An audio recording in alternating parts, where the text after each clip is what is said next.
আসসালামু আলাইকুম। আমার হাতে দুটা বক্স দেখতে পাচ্ছেন। একটা হচ্ছে সোডিয়াম ক্লোরাইডের স্প্রে আর একটা হচ্ছে সোডিয়াম ক্লোরাইডের ড্রপ। বাচ্চাদের ঠান্ডা লাগলে বা ঠান্ডাজনিত কারণে নাক বন্ধ হয়ে গেলে বা নাকের যে স্লেমাটা থাকে ওটা শক্ত হয়ে গেলে এগুলো ইউজ করা হয়। মূলত এটা কোনো ওষুধ নয়, এখানে রয়েছে মূলত হচ্ছে 0.9% সোডিয়াম ক্লোরাইড, সাধারণ লবণের একটা সলিউশন।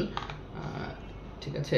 আর এটা কীভাবে কখন ব্যবহার করা হয়, কত বছর বাচ্চাদের ক্ষেত্রে ব্যবহার করা যায়, বা যেহেতু এটা হচ্ছে সাধারণ লবণের একটা সলিউশন, নবজাতক ক্ষেত্রে বা 1 বছরের নিচে শিশুদের ক্ষেত্রে কখনো স্প্রে না, এটাদের ক্ষেত্রে ড্রপ ব্যবহার করবেন। আর 1 বছর থেকে 5 বছর বয়সী শিশুদের জন্য স্প্রে।